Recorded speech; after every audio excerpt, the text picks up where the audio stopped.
Hello. Welcome back, my friends. This is Sex Ed for Adults, Part 5. We're going to cover the psychology of desire and unlocking your erotic mind. So, your brain is the ultimate sex organ, okay? So, we've covered anatomy, technique, full body pleasure, and busted some major myths. Today, we're going to go deeper, and you know I always mean both ways. Here's the thing, the biggest player in your sex life is not your body, it's your brain. So yeah, desire starts in your mind, and if you don't understand how your erotic wiring works, you could probably be blocking yourself from the most mind-blowing, deeply satisfying pleasure of your life. So today we're going to dive into the desire, okay, the psychology behind it, what turns you on, what holds you back, and how to unlock your erotic potential. So buckle up. We are going to get into some juicy science-backed secrets of arousal, fantasy, and sexual confidence. All right, so let's talk about understanding your unique desire blueprint. All right, so why desire isn't a one-size-fits-all, okay? Some people feel desire spontaneously. That's that classic horny out of nowhere feeling. But others, most, experience responsive desire. That's going to mean that they only get turned on after arousal starts, when stimuli is presented for them to respond to. And neither one is wrong, right? Society just kind of makes us believe that desire should always be instant, right? Like in the movies, it's not. Let's talk about how to identify your desire triggers, all right? You can think back to the last time you were turned on, like really turned on. What led up to it, right? Was it visual, mental, emotional? Was it a certain type of touch? A power dynamic? The thing is, your erotic triggers tell you what kind of stimulation fuels your desire, right? Pro tip, keep a turn-on journal for a week, right? Or a month. Notice what excites you, whether it's media, a book, a memory, sensations, or different type of interactions, okay? All right, the next segment here is the role of fantasy on when it comes to unlocking deeper arousal, right? So why fantasy isn't weird but essential? Your mind is your most powerful sex toy, and fantasy isn't necessarily something you want to act on or need to. Sometimes it's just a really nice mental turn on. And when we explore fantasy, it can increase overall desire and arousal, even in long-term relationships. So some common fantasy categories and what they reveal about you are coming up. Let's talk first, power dynamic. This is the dominance and submission. And this can indicate a desire for surrender, control, or intensity. Let's see, voyeurism and exhibition. This is when you want to be watched or you want to watch others, okay? And this is often tied to confidence, risk, or validation.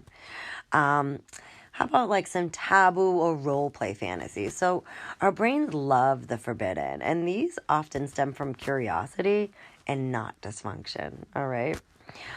Sensory, slow burn fantasies. So people with high erotic sensitivity can really be turned on by that like long wait, that anticipation, that teasing, right? So let's reframe this, right? Pleasure reframe. Instead of thinking and feeling weird about your fantasies, ask yourself, what does this turn on tell me about what I crave? All right, let's talk a little bit about psychological blocks to desire, okay? The most common desire blocks are stress and mental overload. So if your brain is full of to-do lists, it's not going to be in the mood for orgasms, right? Some body image issues. If you're in your head about how you look, you're going to be disconnected from the sensation that your body's feeling, right? We got some guilt, shame, maybe from sex-negative upbringings, right? Many people carry subconscious messaging that sex is dirty, sex is bad. Relationship dynamics, right? Unspoken resentment or that lack of emotional connection can kill desire fast. These are all things I work with my coaching clients on, and they are all solvable, all right? How to rewire your brain for more pleasure. All right, let's talk about these. These are fun. Mindfulness and sensory play. So practice just feeling without judgment. Maybe try naked mirror meditation.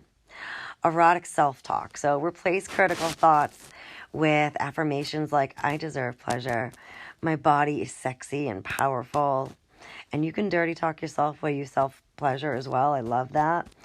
I'm like, you're so powerful, stuff like that. You could create a personal arousal ritual. So whether that's bringing in scent, touch, music, you build an environment that signals your brain, yeah, baby, it's time for pleasure. All right, so next, how to communicate your erotic mind with a partner. So why most people struggle to talk about it is fear, right? They're like, oh, what if they think I'm weird? Also, not even knowing how to put this into words. You're like, I don't even know what I want. Another one is assuming your partner should just know. Hint, they don't. No one's a mind reader. And you're really, taking away an opportunity from them if you don't share it, because they could come to the table and deliver, You're gypping yourself, too. All right, so instead of saying, like, I have this fantasy, which can feel intimidating, right? You could try a few other things. I read about this sexy idea, and I'm curious, what do you think? Another script could be, what's one thing you've always wanted to try but never have? Or, I had a dream about such and such, and it was really hot. Have you ever thought about something like that? Pro tip. I really want you to approach fantasy sharing with curiosity, not pressure, all right? It's an invitation. It's not a demand, okay? I got some questions, all right? Is it normal to fantasize about things I'd never actually do? Yes, absolutely. So that fantasy, again, is about mental turn on, not reality. You don't actually have to act it out. My next question is, how do I increase desire in a long-term relationship? All right, I hear this a lot, and I totally get it. Novelty, breaking the routine, flirting, and scheduling intimacy really helps. Really, really helps. The last one is, I feel guilty about self-pleasure. How do I move past that? Start small, okay? Replace that guilt with self-compassion. Your pleasure is yours to own, okay? It does not belong to anybody else, and it just requires your permission. All right, my turned on intellectuals.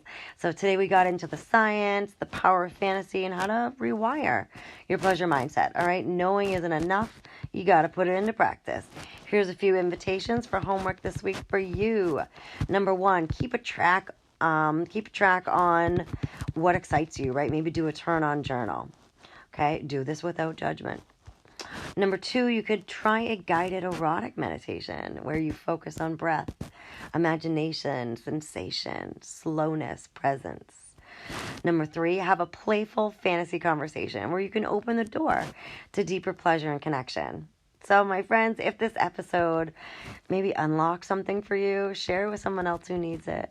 Please rate, review, like, subscribe, all the things. It helps me keep going with this work and knowing what you like, all right? And if you want to dive even deeper, again, I always mean both ways, check out my links below for personalized pleasure expansion. Also, check out the quiz link to find out what your sensual archetype is. And until next time, stay curious, stay turned on, and reminder, your mind is your biggest sex organ, so use it wisely.